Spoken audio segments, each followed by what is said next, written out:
Hoy contamos con en realidad un seminario de la casa, con uno de nuestros profesores, el profesor Federico Arena.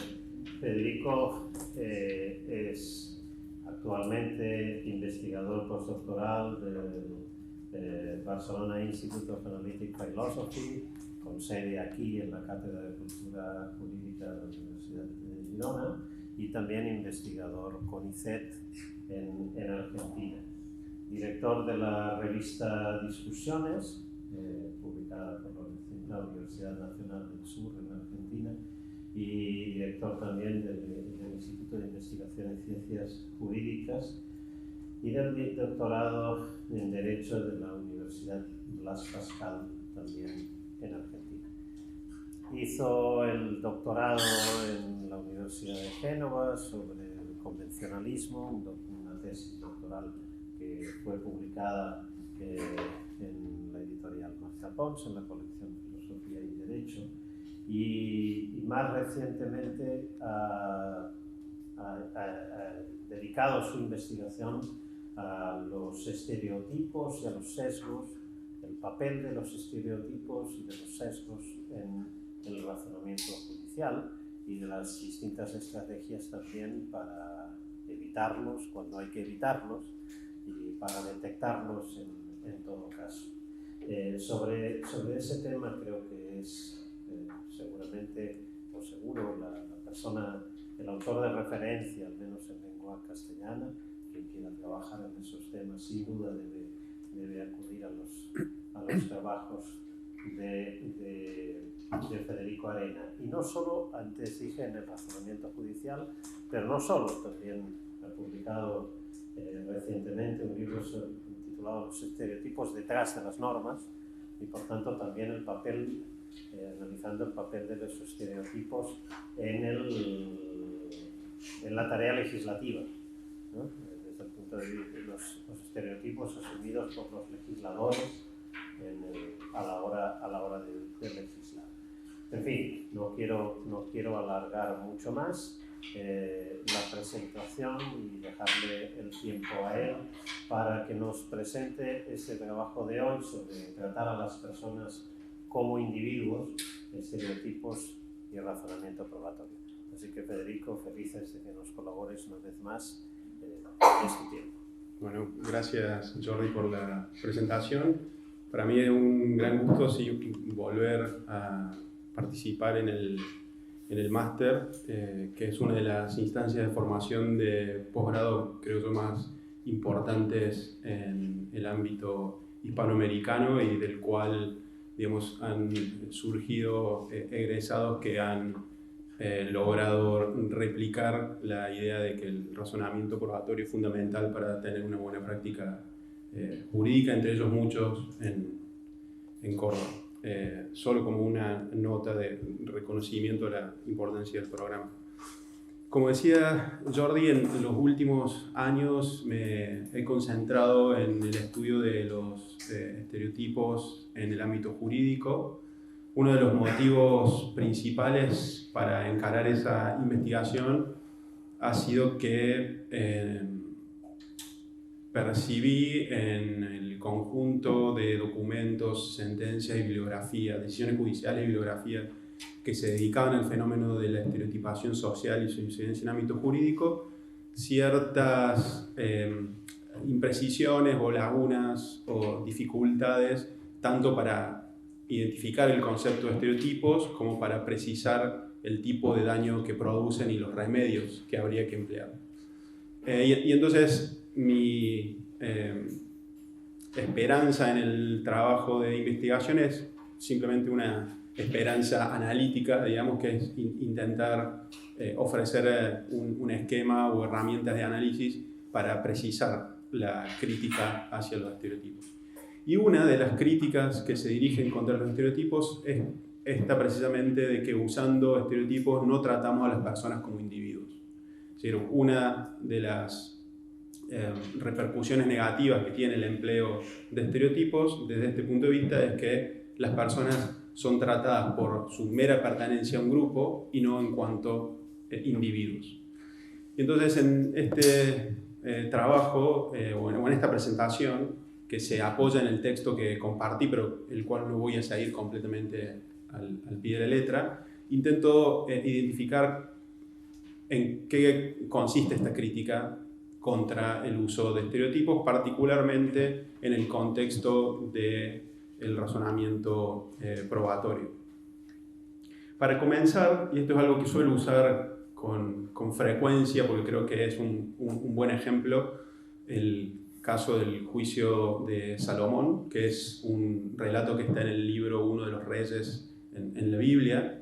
Creo que todos lo conocen, o es bastante conocido el relato. Lo interesante primero es la ubicación del relato, porque esta escena de la decisión de Salomón aparece inmediatamente después de que Salomón tiene un sueño en el cual Dios, luego de que Salomón ha logrado todos sus éxitos militares, le dice que le pida lo que quiera. Y Salomón le dice: quiero tener la claridad de visión para poder guiar al pueblo de Israel y distinguir lo bueno y lo justo. Entonces Dios, asombrado por la humildad de Salomón, que no le pide nada para sí mismo, sino solamente este tipo de virtudes, le dice que se lo va a conceder. Y inmediatamente después que Dios le dice que le va a conceder la virtud de distinguir entre lo bueno y lo justo, aparece esta escena. Y esta escena brevemente involucra a dos mujeres, dos prostitutas, que se presentan ante Salomón y le cuentan una historia. Y la historia es que las dos se fueron a dormir, viven en la misma casa, las dos habían dado a luz recientemente, cada una dormía con su propio bebé, y una de ellas se despierta y advierte que el bebé que tenía a su lado estaba muerto. Al principio pensó que era su hijo, pero después se dio cuenta que la otra durante la noche se lo había cambiado. Y entonces le dice a Salomón: el bebé muerto es de ella, el bebé vivo es el mío. Y la otra mujer dice: está mintiendo, el bebé muerto es de ella, el bebé vivo es mío. Entonces ahí en ese fragmento aparece la reconstrucción de Salomón. Dice: vinieron dos mujeres, una me dijo una cosa, una me dijo la otra. Y entonces lo que se suele atribuir como decisión de Salomón, aunque en realidad no es la decisión de Salomón, pero que en la expresión decisión salomónica parece capturar eso, Salomón dice: traigan una espada, dividan el niño en dos y denle una mitad a cada una. Y cuando escucha eso, la primera mujer que habló dice: deténganse, no lo maten, dénselo a la otra. Y la otra dice: que no sea de ninguna de las dos, mátenlo.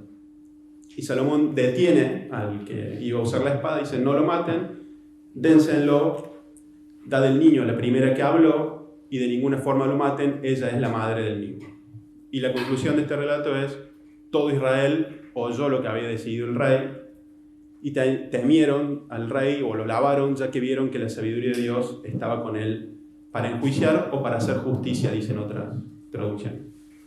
¿Por qué este relato es interesante? Bueno, primero porque es muy usado en los cursos de Evidence Law. En Estados Unidos suele ser uno de los primeros ejemplos que usan en esos cursos.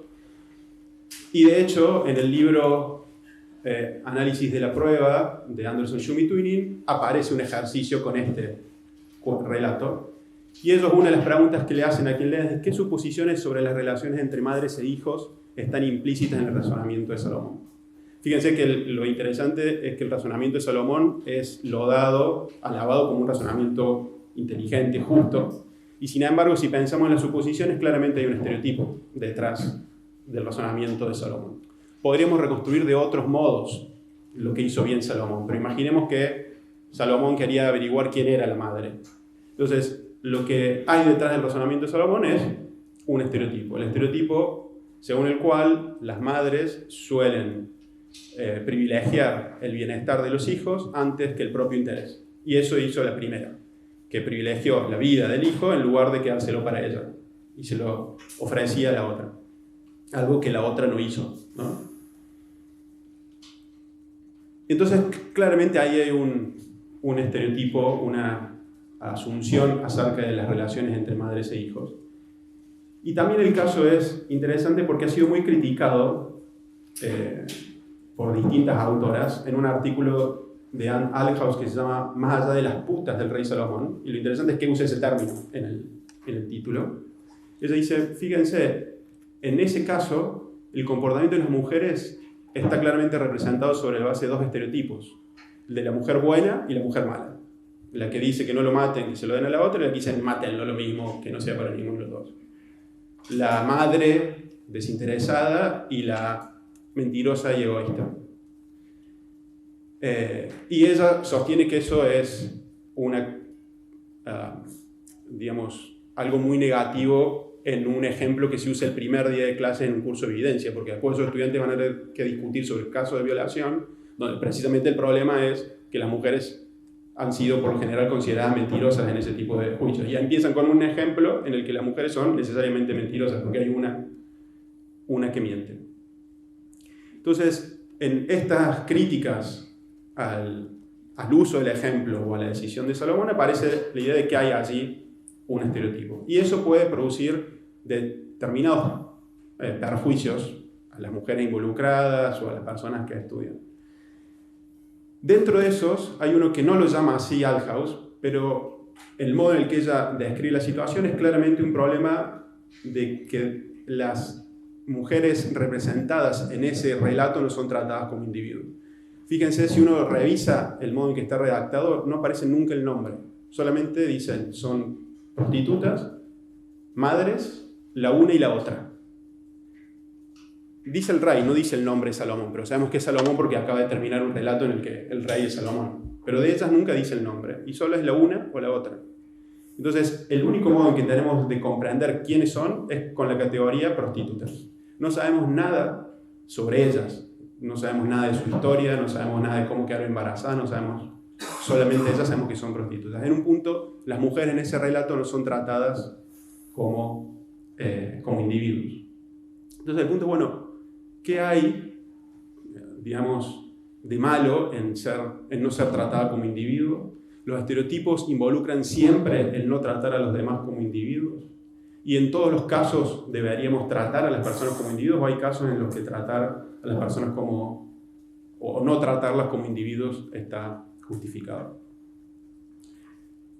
Y estos son los puntos sobre los que quiero conversar, porque si nos ponemos a pensar la idea de que aplicar estereotipos implica violar el deber de tratar a las demás personas como individuos, esa sería la tesis que quiero discutir ahora, es bastante contraintuitiva, creo yo, en el sentido de que hay muchos casos en que diríamos que no tratar a alguien como individuo está justificado. Y entonces lo que deberíamos hacer es determinar bajo qué condiciones una persona debe ser tratada como individuo. Una primera cosa que tenemos que hacer es descartar algunas cosas que no son no tratar a alguien como individuo y que suelen implicar el uso de estereotipos. El primero es la crítica que suele estar detrás de una expresión como estás estereotipando, eso es un mero estereotipo. La crítica es que lo que estás empleando es una generalización o una afirmación falsa o exagerada sobre un grupo social. Entonces, cuando yo digo a las mujeres no les gusta el fútbol o las mujeres no son buenas en matemáticas, esos son estereotipos y una crítica contra el empleo de ese tipo de afirmaciones es que son afirmaciones exageradas, imprecisas o falsas. Pero eso no podría ser si yo a una mujer le atribuyo el rasgo de que no le gusta el fútbol apoyado en el estereotipo y alguien me dice no la estás tratando como individuo porque ese enunciado es falso, la generalización es falsa. Eso no alcanza para capturar la crítica y no tratar como individuo porque, aunque la generalización fuese verdadera, por ejemplo, que estadísticamente a las mujeres les gusta menos el fútbol que a los hombres, aunque fuese, estaríamos diciendo no la tratás como individuo. Y tampoco podría ser que, aunque la generalización es verdadera, no la trato como individuo porque de hecho a esa mujer le gusta el fútbol. Es decir, aunque sea verdadera la generalización, la atribución es falsa. Y en ese sentido, la atribución individual es falsa. Y en ese sentido no la trato como individuo. Porque, aunque la atribución sea verdadera, seguiríamos diciendo que no la trato como individuo. Piensen a un ejemplo de la experiencia chilena que suele ser recogido en la literatura sobre estereotipos, que es que en Chile las mujeres suelen obtener una nota inferior en promedio a los hombres en los exámenes de matemática para ingresar a la universidad. esa generalización, las mujeres obtienen una nota menor que los hombres en esos exámenes, es en un sentido verdadera. Y si yo conozco una mujer que acaba de salir del examen y le atribuyo el haber obtenido una nota baja sobre la base de la generalización sin saber más nada de ella, aunque de hecho ella haya obtenido una nota más baja y de hecho la generalización sea verdadera, seríamos diciendo que no la traté como individuo. Hay algo que falló en mi interacción con ella, a pesar de que la generalización es verdadera y a pesar que la atribución es verdadera, cuando le atribuyo ese rasgo únicamente sobre la base de la generalización. Entonces, eso yo diría que queda descartado, es decir, no tratar como individuo no quiere decir usar generalizaciones falsas o hacer una atribución falsa, porque incluso si la generalización es verdadera y la atribución verdadera, estaríamos diciendo que no la tratamos como individuo. Entonces, la pregunta, bueno, ¿en qué consiste el enmascaramiento de la individualidad? Y es algo que, el no tratar a alguien como individuo. Y es algo que, digamos, que no me lo inventé como algo que, esto era solo evidencia de que es un reclamo contra los estereotipos, ¿no? Alexandra Timmer, que es una de las teóricas más importantes sobre estereotipos en ámbito de derecho europeo, dice, mediante los estereotipos de género, hombres y mujeres no son vistos como individuos, son juzgados sobre la base de su pertenencia a un género o el otro. Y Laurence Bloom, que es una de las primeras personas que identificó este problema con los estereotipos, dice, al estereotipar vemos los miembros individuales a través de los estrechos y rígidos lentes de nuestra imagen del grupo, en lugar de estar atentos a la amplia variedad de características que constituyen a cada miembro en un único individuo. Independientemente del estereotipo específico, todos los estereotipos involucran ese enmascaramiento de la individualidad.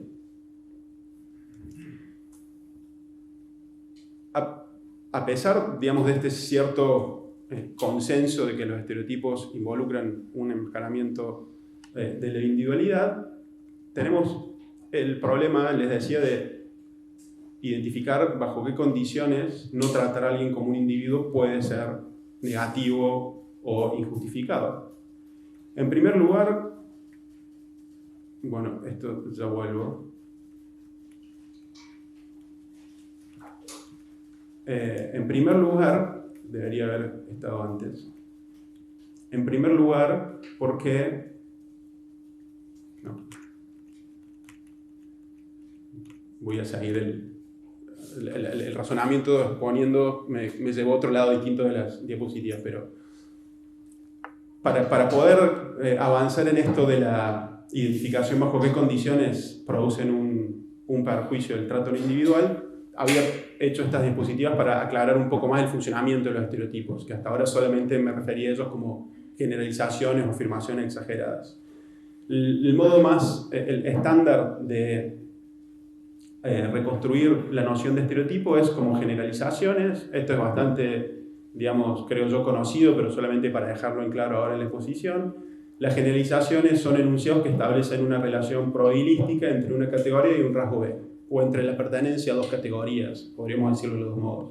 Entonces, una generalización es un enunciado en el cual, si algo pertenece al grupo A, es altamente probable o por lo general posee el rasgo B. Y esos son ejemplos de generalizaciones. Los perros pitbull son agresivos, los productos con la etiqueta sin tag no contienen gluten, los proyectiles que comparten rayado han sido disparados por la misma arma, eso estaba ahí en el texto.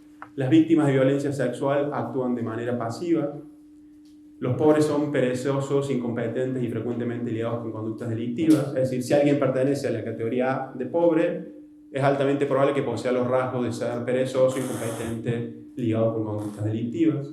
Los homosexuales no son idóneos para adoptar. Si alguien pertenece a la categoría de homosexual, es altamente probable que no tenga idoneidad para adoptar. ¿Sí? Esas son generalizaciones. Yo diría que a las últimas dos, incluso a la 4 también, los llamaríamos estereotipos, ¿sí? Pero funcionan como generalizaciones. ¿Sí? Dicen que quien pertenece a un grupo, por lo general, posee determinado rasgo.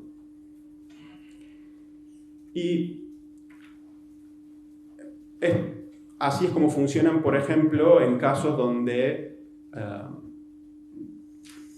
de manera, digamos, conocida o clásica se ha identificado la incidencia de estereotipos, ¿no? El campo algodonero resuelto por la Corte Interamericana, que es el caso en que empieza la jurisprudencia de la Corte sobre estereotipos, González contra México, el caso de las jóvenes desaparecidas en Ciudad Juárez, y una de las críticas al trabajo de los funcionarios mexicanos en esos casos es que se habían acercado a la investigación de las desapariciones sobre la base de estereotipos. Y uno era, una madre dijo que los agentes policiales le dijeron que ella tenía que buscar a su hija porque todas las niñas que se pierden, todas se van con el novio o quieren vivir sus vidas solas. ¿Sí? Entonces, en base a esos estereotipos, no llevaron a cabo las diligencias investigativas que ojalá le hubiese permitido encontrar a las mujeres antes de que sean asesinadas o llevar a cabo una investigación más eficaz. Entonces, claramente ahí tenemos el empleo de una generalización al constatar que la mujer cuya desaparición se denunciaba era una mujer joven, el rasgo A, y pertenece a esa categoría. Los funcionarios consideraron que se había ido con el novio o quería vivir sola, el rasgo B. ¿Sí? Ese es el empleo de un estereotipo para asociar con un grupo o a un grupo una determinada característica. Y en ese caso, las mujeres desaparecidas no fueron tratadas como individuos o como personas individuales porque por el mero hecho de pertenecer a un grupo se le asignó un rasgo sin saber mucho más de ellas. Y eso funciona también en la valoración del testimonio de víctimas, ¿no? Este es un caso tomado de una investigación de la Defensoría General de la Nación de Argentina, ya tiene unos años, del 2010, que es discriminación de género en sentencias judiciales, dirigida por Raquel Asensio. Y este es un caso de una decisión de un tribunal federal argentino donde a la víctima o a la denunciante se la enfrentó en una especie de careo con el acusado, y durante ese careo el acusado dijo que la víctima le había facilitado el preservativo con el cual habían mantenido relaciones sexuales. Y dice el tribunal, la víctima, que es BK, escuchó a Kles, al acusado, impasible y no lo contradijo cuando afirmó eso. Se quedó callada y no tuvo ninguna reacción cuando el acusado dijo eso. Entonces, la conclusión del tribunal fue que una víctima, frente a las mentiras del acusado, hubiese reaccionado indignada, de manera enérgica, se hubiera levantado diciendo que estaba mintiendo, y por lo tanto dijeron que su testimonio no era atendible y que eso les permitía concluir que el acto sexual había sido consentido, porque una verdadera víctima hubiese actuado de manera diferente. Entonces, las investigadoras critican el uso de ese estereotipo de la víctima ideal. Dice, el razonamiento se encuentra contaminado por estereotipos relacionados con la clase de reacción que se espera que asuman las víctimas de violencia. La actitud impasible de BK tampoco se adapta a la imagen que tiene el tribunal sobre lo que es una víctima real de violación. Imagen estereotipada que no guarda, relación con las reacciones concretas que puede tener cada víctima. Se ha señalado que no se puede hablar de una tipificación de las consecuencias que sufren las víctimas de hechos de violencia, ya que estas son variadas y diferentes para cada mujer, y que resulta normal tanto una reacción contenida y controlada como una expresión.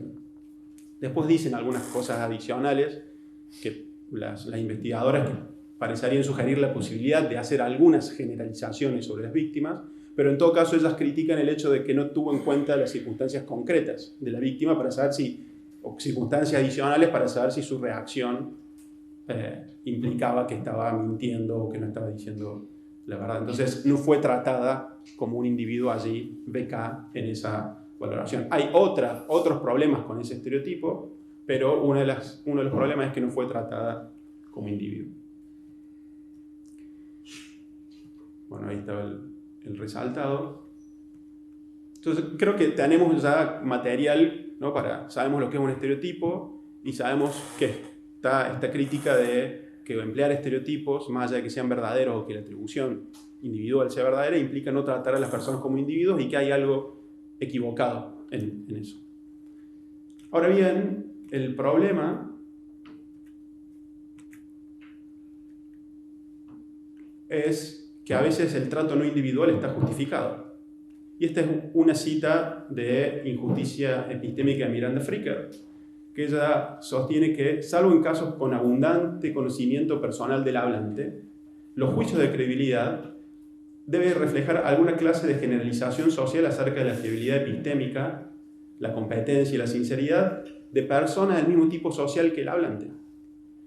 De manera que es inevitable y deseable que el oyente se sirva espontáneamente de generalizaciones relevantes bajo la forma abreviada de estereotipos fiables. Y hay fiables, para no complicar, es sostenible, verdadero, una generalización con apoyo estadístico. Entonces, en la valoración de testimonios, dice Fricker, es inevitable no tratar a las personas como individuos. Bueno, no lo dice ella, esto, digamos, el modo de tratarlo, porque es inevitable incluirlas en categorías para poder saber si son creíbles o no. O sea, en la valoración de testimonios es inevitable emplear generalizaciones, no tratar a las personas como individuos.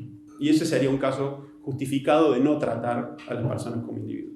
Y después tenemos otro tipo de casos, como por ejemplo los sistemas de evaluación docente, donde anonimizamos la evaluación. No es ni siquiera el nombre, hay un número.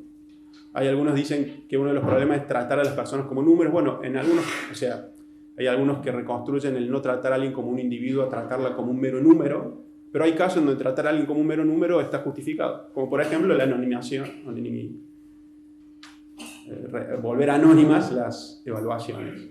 O por ejemplo en los centros de salud, si uno ve las pantallas informando el estado de los pacientes, no están más los nombres, sino que hay un número, de manera tal que nadie que no sea la persona con relación con el paciente sepa en qué estado está esa persona. Ahí tratarla como un número es algo justificado. Entonces, claramente la afirmación de que no tratar a alguien como un individuo es un modo injustificado de tratarlo no puede ser una afirmación global. Tenemos que introducir criterios para saber cuándo eso no está justificado. Eso quiere decir que tenemos dos problemas: el contenido y el alcance del deber. Es decir, el contenido, ¿en qué consiste no tratar a alguien como un individuo? Aclarar exactamente eso. Y segundo es, ¿en qué circunstancias surge el deber de tratar a alguien como un individuo? Es decir, ¿bajo qué condiciones no está justificado no tratar a alguien como un individuo? Esos son los dos puntos que son indispensables abordar para entender la crítica y para entender si tiene sentido. ¿En qué consistiría entonces tratar a una persona como un individuo? Imaginemos que existe el deber, que estamos en algunas ocasiones obligados a tratar a alguien como un individuo. ¿En qué consistiría eso? Y hay tres grandes propuestas, digamos.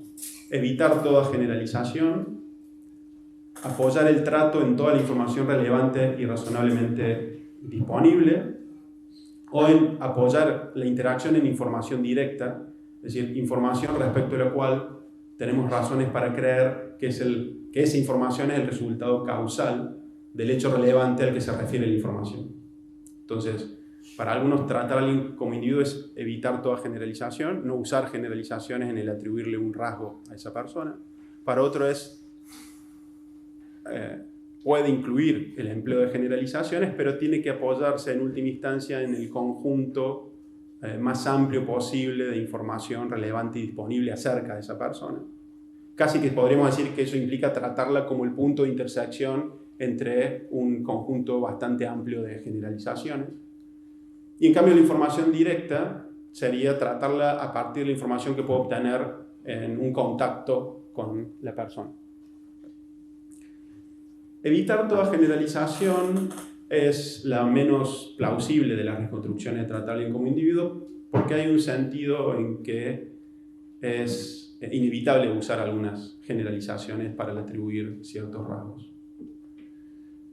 Quien intenta defender esta tesis es Frederick Schauer, o quien defiende esta tesis es Frederick Schauer en distintos textos, pero en ese que tienen allí abajo es donde ofrece la defensa quizás más radical de la imposibilidad de evitar generalizaciones. ¿Por qué digo más radical? Porque de su argumento se sigue que es imposible la individualidad, imposible tratar a alguien como individuo. Y Schauer dice, mire, hay al menos tres razones por las cuales son inevitables las generalizaciones. La primera es porque si para atribuir un determinado rasgo necesito hacer un test individual, los tests están apoyados en generalizaciones. Él toma el ejemplo de los pitbulls, que es un caso bastante famoso en Estados Unidos, donde pitbull en virtud de su agresividad fueron prohibidos en algunas ciudades y los defensores animales dijeron que eso era, entre otras cosas, no tratar a los pitbulls como individuos. Jaguar dice, bueno, ¿cómo se haría tratarlos como individuos? Bueno, testear a cada uno si es agresivo o no y no atribuirle la agresividad por el mero hecho de ser pitbull. Bueno, ¿y en qué consiste un test? Bueno, no podemos usar niños verdaderos para saber si los agreden o no. Vamos a usar muñecos. Entonces, si un pitbull ataca a un muñeco, vamos a decir es agresivo. Pero la atribución de agresividad se apoya en la generalización según la cual si un pitbull que agrede al muñeco es altamente probable que también agreda a un niño. Y así para los test en general. Entonces, si atribuir el rasgo exige un examen, necesitamos generalizaciones para atribuir ese rasgo. Para la reconstrucción de nuestra percepción, digamos, si lo que queremos al evitar generalizaciones es información directa, para obtener información directa tenemos que apoyarnos en consideraciones acerca del buen funcionamiento de nuestra percepción, y esas son, al menos en parte, generalizaciones. Que yo ahora esté percibiendo determinados objetos, como por ejemplo una botella de agua, a través de mi percepción, y que me pueda apoyar en ella para considerar que esa es información directa, se apoya en la idea de que en otros casos en que observé los mismos inputs, había una botella frente a mí. Entonces, el hecho de que la percepción me permita conocer supuestamente que está esta botella frente a mí, se apoya en generalización acerca de que en el pasado mi percepción funcionó correctamente. Y en última instancia, en muchos casos, la información individual o incluso esta interacción directa que se apoya en una relación causal con la persona individual, se apoya en generalizaciones acerca de cómo funcionan las cadenas causales. Entonces, inevitablemente, sea por test, por percepción o por cadena causal, la atribución de un rasgo se apoyará en generalizaciones. Si, inevitablemente, si tratar a alguien como individuo implica evitar cualquier generalización, entonces es imposible tratar a alguien como individuo. La exigencia no tiene sentido. Ahora, aún reconociendo que hay allí una dificultad, yo creo que afirmar que es imposible conocer individuos tiene problemas para la tesis de Jaguar. No sé, en realidad no podría afirmar de estar seguro cómo resolver estos argumentos, pero sí que hay un argumento por absurdo frente a la afirmación de que no hay individuos, que es que las mismas generalizaciones presuponen la posibilidad de individualidad. Tanto para construir, para usar, como para controlar generalizaciones, tiene que ser posible conocer rasgos individuales. Si conseguimos las generalizaciones como inferencia a partir de instancias de individuos, tenemos que haber visto individuos que funcionaron de tal modo, pitbull que agredieron muñecos, para poder generalizar sobre esos individuos. Para aplicarlas, necesito saber que se trata de un pitbull para asociarle el rasgo que le atribuye la generalización. Y para controlarlas, necesito saber cuál es el rasgo de ese pitbull individual para poder determinar si la generalización es correcta o no. Entonces, más allá de las dificultades para dar cuenta de la idea de individualidad, sostener que es imposible la individualidad es como una especie de argumento que se muerde la cola. Si las generalizaciones nos llevan a concluir que los individuos son imposibles, eso hace que también lo sean las generalizaciones. Entonces hay algo que no funciona en ese argumento. Y el segundo yo les decía que era el de la idea según la cual, es una idea de Lippert-Rasmussen, según la cual tratar a alguien como individuo es tratarlo sobre la base de toda la información disponible relevante.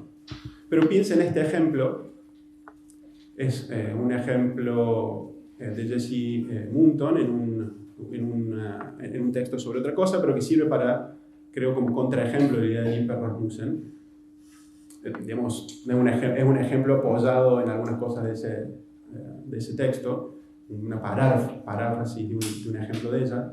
Solomon vive en Chile y rara vez interactúa con mujeres, pero lee en numerosos medios de comunicación confiables que las mujeres obtienen peores resultados que los hombres en los exámenes de matemática para ingresar a la universidad. Sobre la base de esa evidencia, cree que las mujeres tienen proporcionalmente más probabilidades que los hombres de obtener una nota baja y cuando conoce a una mujer que apenas llevó a cabo el examen, considera que ha obtenido una nota baja. Yo diría, Solomon ahí tiene toda la información relevante, disponible para él, al menos de una manera que no le podríamos atribuir negligencia, y sin embargo diríamos que al atribuirle ese rasgo a la mujer no la trata como individuo. Este ejemplo mostraría que Solomon tiene toda la información disponible y relevante, pero que sin embargo intuitivamente al menos, continuaríamos diciendo que no ha tratado a esa mujer como individuo. ¿Sí? Yo creo entonces que la mejor reconstrucción del contenido es identificar correctamente los rasgos individuales mediante información directa.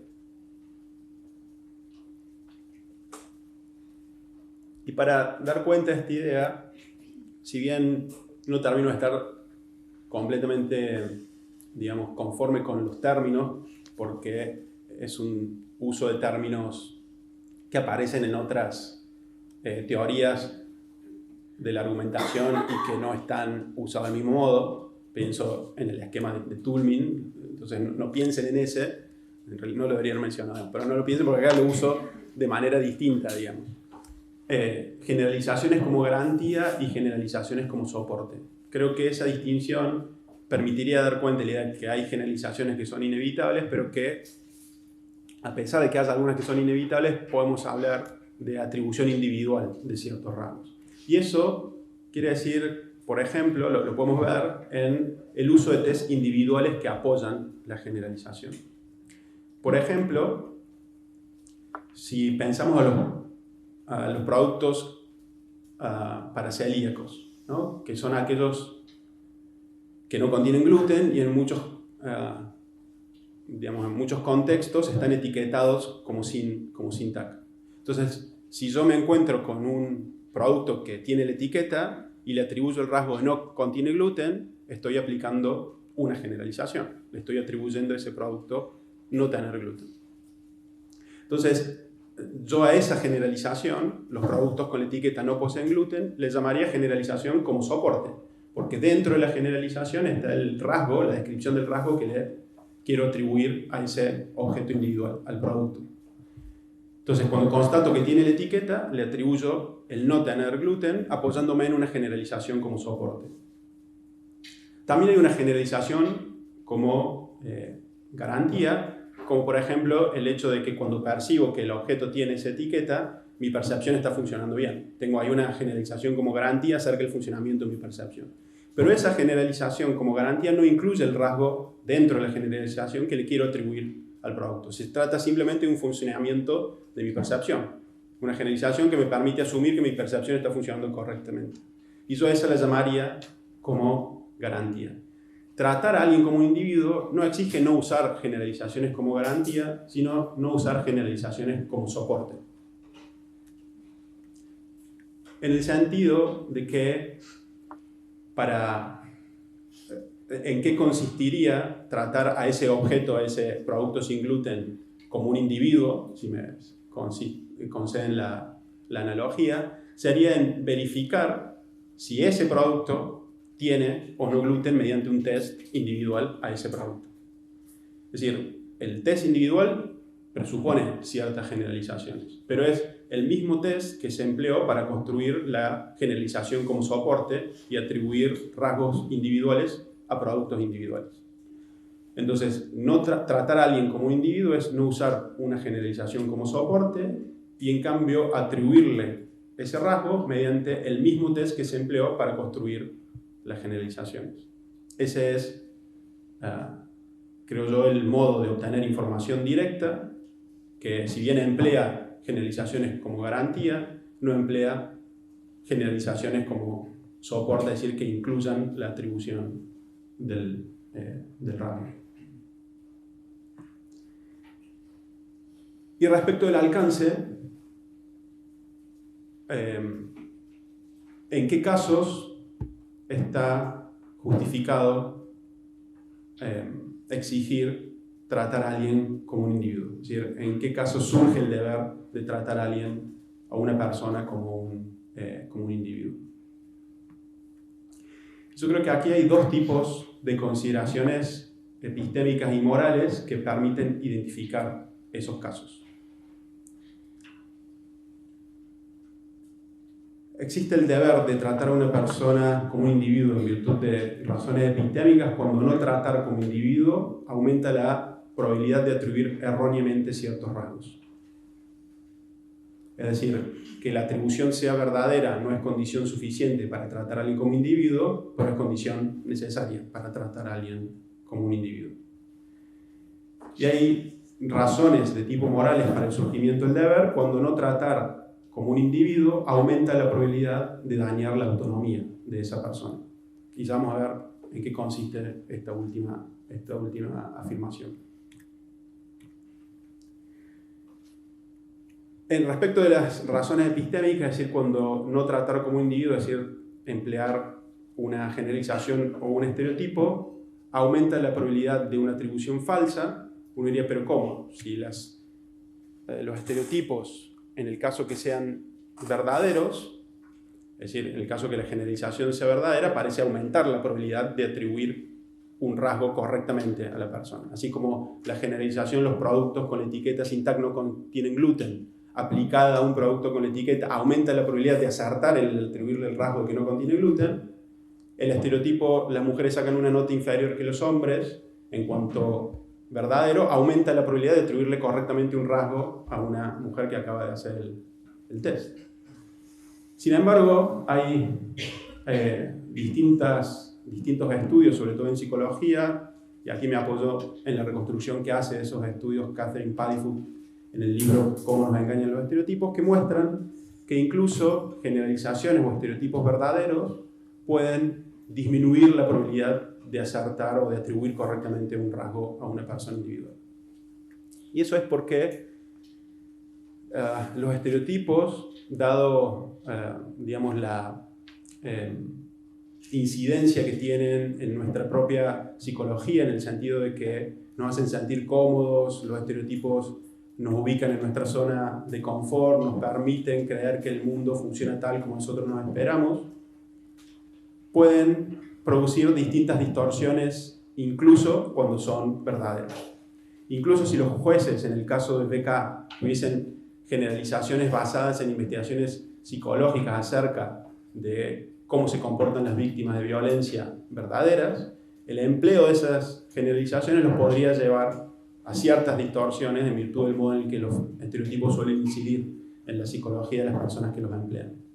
Y eso es forzar encaje de evidencia ambigua, producir recuerdos distorsionados, producir cierta falta de atención a detalles que muestran heterogeneidad dentro del grupo y similitudes con otros grupos. Por ejemplo, creo que este sería un caso, estos dos, por ejemplo, bueno, los tres en realidad, son casos que se podrían dar en la valoración del testimonio de una víctima. Es decir, aunque haya generalizaciones psicológicamente bien fundadas acerca de cómo se comportan las víctimas de violencia de género, no quiere decir que todas se comporten igual. Y apoyarnos en esas generalizaciones puede hacer que no le prestemos atención a detalles de una víctima individual que obligarían a descartar la aplicación de la generalización en ese caso. O recuerdos distorsionados. Si yo tengo una generalización acerca de cómo se comportan las víctimas de violencia de género y escucho una, probablemente durante esa entrevista se me graben sobre todo los recuerdos que coinciden con mi generalización y tiendo a olvidar a aquellos que no coinciden con la generalización. Eso es algo que producen los estereotipos. Un ejemplo respecto a los estereotipos sobre la edad. Si yo interactúo con una persona anciana, bajo el estereotipo de que pierden ciertas capacidades, y en esa interacción, no sé, muestra buenos reflejos, pero no escucha cuando alguien golpea la puerta, me voy a tender a olvidar de que tenía buenos reflejos, voy a recordar sobre todo lo que encajaba con mi estereotipo, es decir, que no escuchó cuando tocaban la puerta. Desarrollo de explicaciones falsas, también los estereotipos empujan a ese tipo de errores, digamos. Y también realización de asociaciones inexactas y omisión de asociaciones precisas, es decir, tenderé a no advertir la posibilidad de que algunos rasgos adicionales a los que estereotipo atribuye a la víctima puedan estar o no conectados con la persona estereotipada cuando empleo el estereotipo. En todos estos casos, la aplicación del estereotipo puede disminuir la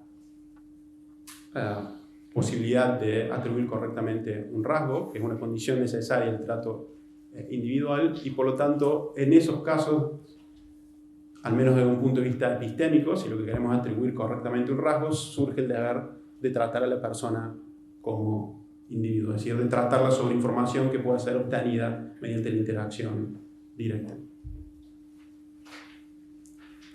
Y el segundo tipo de razones, bueno, estos son ejemplos de estereotipos que produjeron esos efectos que señalaba Paddyfoot. En el caso de Atala Rifo, es un caso que no describí todavía, pero que es bastante conocido, también resuelto por la Corte Interamericana, Atala Rifo e hijas contra Chile.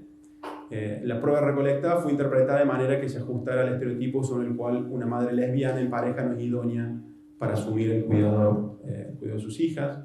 En campo algodonero, los funcionarios ignoraron detalles de cada persona individual, asumiendo la homogeneidad dentro del grupo de las mujeres denunciadas como desaparecidas.